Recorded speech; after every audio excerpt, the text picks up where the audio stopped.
আমরা বরাবরের মতো অন্যের ওপর ডিপেন্ড হয়ে থাকি। মনে হয় যে অন্যায় যদি আমাকে চালাবে তাহলে আমি চলবো, আর নইলে আমি চলতে পারবো না। আমরা এটা ভুলে যাই, আমাদের পা দুটো দিয়ে আমরাই চলি, অন্যের পা দিয়ে আমরা চলি না। নিজের প্রতি দৃঢ় বিশ্বাসটা রাখুন, আস্থাটা বাড়িয়ে দিন, অন্যের উপর বিশ্বাস ভরসা একটু কমিয়ে দেন, খুব ভালো থাকবেন। ফার্নিচারটা চেঞ্জ করার পর আমার বেডরুমটা বেশ সুন্দর লাগছে, মাশাআল্লাহ, বেশ ফাঁকা ফাঁকা লাগছে। আমার তো বেশ ভালো লাগছে। গাছগুলোতে বরাবরের মতোই পানি দিই, তো আজও দিয়ে নিলাম, কিন্তু লাস্ট মোমেন্টে এসে ফ্লোরের পানিটাও দিয়ে নিলাম। আমার রাতের বাগানটা আপনাদের কেমন লাগছে বলুন তো। আমরা যেহেতু স্বাচ্ছন্দ্য বোধ করি গোসল করে, খাবার খেয়ে, গাছও কিন্তু তাই।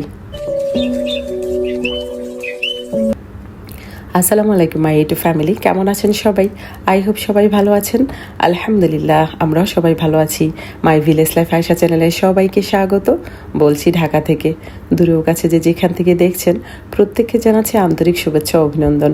নতুন একটি ভিডিও নিয়ে আসলাম আপনাদের মাঝে। যদি ভালো লাগে চলুন কিছুটা পথ আমার সাথে।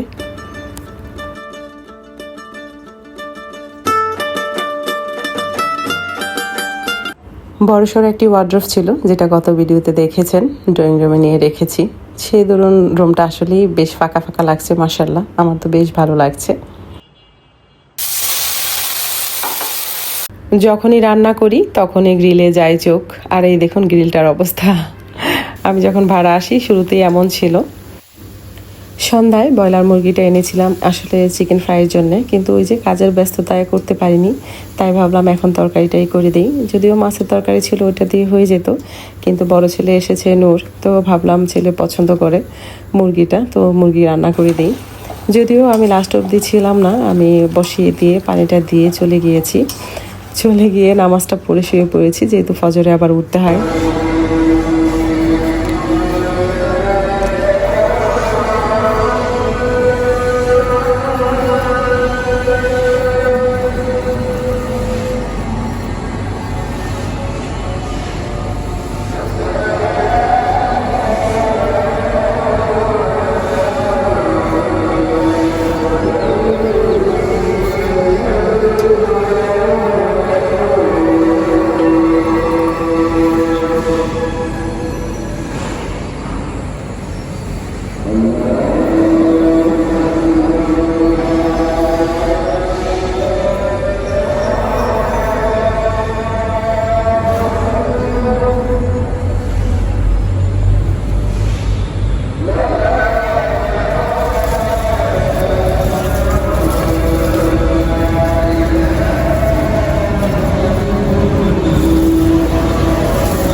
জানি অনেকে এই সময় চলে যাবেন।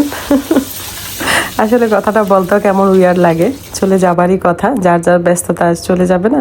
এমবি খরচ করে, ওয়াইফাই খরচ করে থোড়ি না আমার ধাসা মার্কা পসা মার্কা ভিডিও দেখবে। যাই হোক, ডিম ভুনা করবো, তার পাশাপাশি কয়েকটা চিংড়ি ছিল, সেটা দিয়ে নিলাম নুরের আব্বুর জন্যে।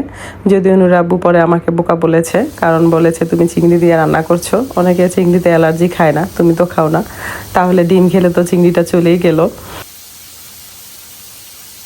মাই ইউটিউব ফ্যামিলি, এবার বুঝতে পারছেন আমি কতটা বোকা টাইপের মানুষ।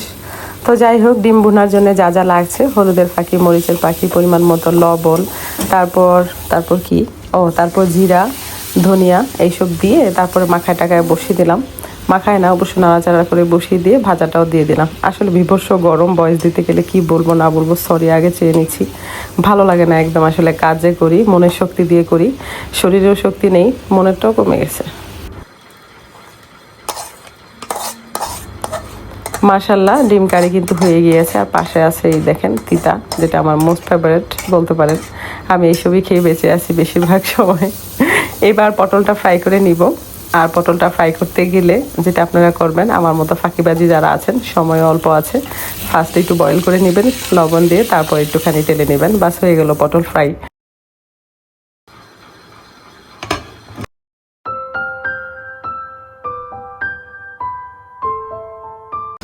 মোটামুটি রান্না আমার ডান, সব কিছু ডান।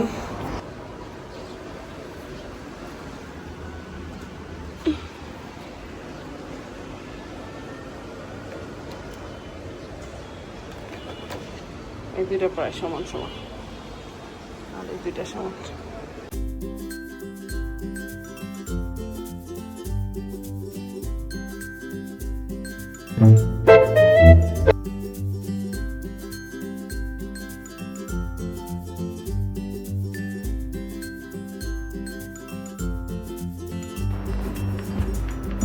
যেহেতু ভাড়া বাসা, জায়গাও সেভাবে নেই, তবে বেডরুমে সুরেখ রাখা আমার ভালো লাগে না।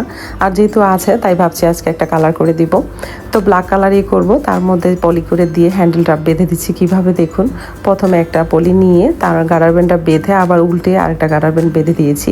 এবার আশা করি কালারটা লাগবে না হ্যান্ডেলের মধ্যে। কালো রঙই করব, তারপর ভাবছি একটু ডিজাইন করব, কিন্তু আমার মেয়ে বলছে মা কালো রঙই ভালো লাগছে। অবশ্য অনেকটা সময় লাগছে, কি বলবো গাইস, এতটা সময় লেগেছে যেহেতু এটার পাশাপাশি অন্যান্য কাজও আমি করেছি।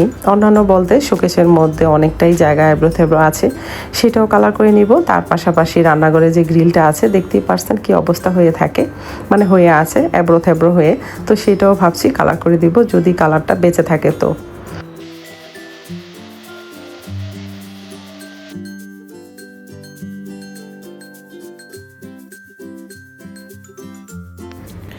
আমি যখন কালারটা করছিলাম মাথায় আসলে আরও কিছু চিন্তা আমার মাথায় আসছে। কখন না নুর আব্বু চলে আসে, আর কখন না ও চিল্লাচিল্লি করে।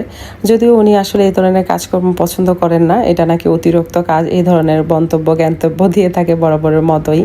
তবে আজকেও সে বলেছে যে ভালোই হয়েছে, সেটা বলেনি, তবে বলেছে সারাদিন কাজ করো তারপরে তোমার কি ঠান্ডা হয় না, তুমি আবার রাতের বেলাও তোমার কাজ করতে হবে। এতক্ষণ পর্যন্ত যারা দেখেছেন জানি না তারা চলে গিয়েছেন না আছেন, যারা আছেন তাদের মধ্যেই যারা থাকছেন ভুলে গিয়েছেন লাইকটা দিতে, প্লিজ একটি লাইক দিয়ে ভিডিওটি কন্টিনিউ করবেন। আমার যখন বিয়ে হয়েছে সত্যি কথা বলতে তখন আমি বুঝি না, সাজুগুজু করে আমার হাজব্যান্ডকে দেখাতে হবে এবং তাকে জিজ্ঞেস করতে হবে দেখো তো আমাকে কেমন লাগছে। বরাবরের মতোই আমি মিররে দেখি আমার নিজেকে, কেউ যদি আমাকে ভালো বলে সেতে আমি লাভ দিই না কখনই, কারণ আমি নিজেকে জানি আমি কেমন। তো সেটা দিয়ে আমি জাস্টিফাই করি, যদি আমাকে পচা লাগে সেদিন আমি নিজে বলি না পচা লাগছে আজকে, আমাকে একটু ঠিকঠাক হতে হবে। আর যদি ভালো লাগে তাহলে নিজেকেই বলি ওয়াও সুইটি আজকে তোকে অনেক ভালো লাগছে। তো যাই হোক, ফরএভার অন্যের উপর ডিপেন্ড আমি কমই হয়ে থাকি। মাঝে মাঝে দেখা যায় মানুষ তো সামাজিক জীব, তাই মানুষের সাথে উঠা বসা করি। তবে হ্যাঁ, অবশ্যই আমি সবসময় মাথায় রাখি আমার থেকে সামনে যারা আছেন তারা অবশ্যই আমার থেকে অনেক বুদ্ধিমান এবং জ্ঞানী, তাদের থেকে আমার বেঁচে থাকতে হবে। সামনে এগোচ্ছি, আমি জানি আমার পিছনে টানার মানুষ অভাব নেই যারা আমাকে টেনে হিসড়ে নামাতে চায়, কিন্তু আমি তাদের বলতে চাই ভাই বান্ধবী ললিতা আর তাবিজ তুবিজ কইরো না, ভালো আছি আলহামদুলিল্লাহ, ছোট সংসারটা নিয়ে আমরা সবাই। তাবিজ টুবিজ করে শুধু শুধু মাথাটা নষ্ট করো না, আর যা করেছো আল্লাহর কাছে তওবা করো, কারণ এটা অনেক গুনাহ। অনেকে হয়তো ভাবতে পারেন এটা আমি কেন বলছি, ভাই আমার জীবন থেকে পাওয়া।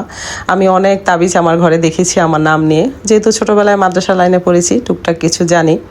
তো যখন হুজুরকে দেখাতাম তখন হুজুর বলতো তোমার নাম দিয়ে এসব করা। আমাকেও ছাড়েনি, নুরের আব্বুকেও ছাড়েনি, সবসময় করতো এবং হয়তো করে।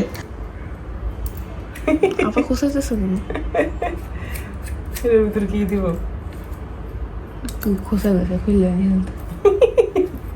ইঁদুর, ইঁদুরের মা, ইঁদুর না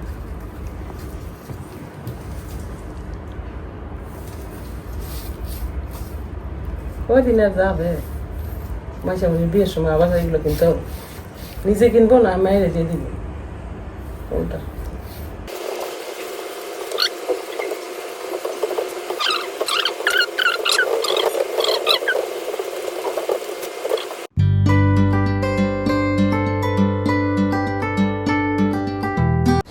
তো রং করতে করতে প্রায় রং শেষ হয়ে গিয়েছিল, তো নূরকে দিয়ে আবার রং নিচে থেকে নিয়ে আসলাম। নিয়ে আসার পর দেখি রং কিছু আছে, তো এবার তো কুটিকাটি করতেই হয়। তো বারান্দার মধ্যে কিছু করছি, কি করছি আমি জানি না, এটা আরও নষ্ট করলাম টপটা মনে হচ্ছে। তারপর বাকি যেটা ছিল সেটা রান্নাঘরে গ্রিলে দিয়ে দিব। কেমন ছিল মানে এদিক দেখ সালবাত যে উঠা ছিল মনে আছে তোমার গ্রিলে, সাগরা সাগরা ছিল। মনে নাই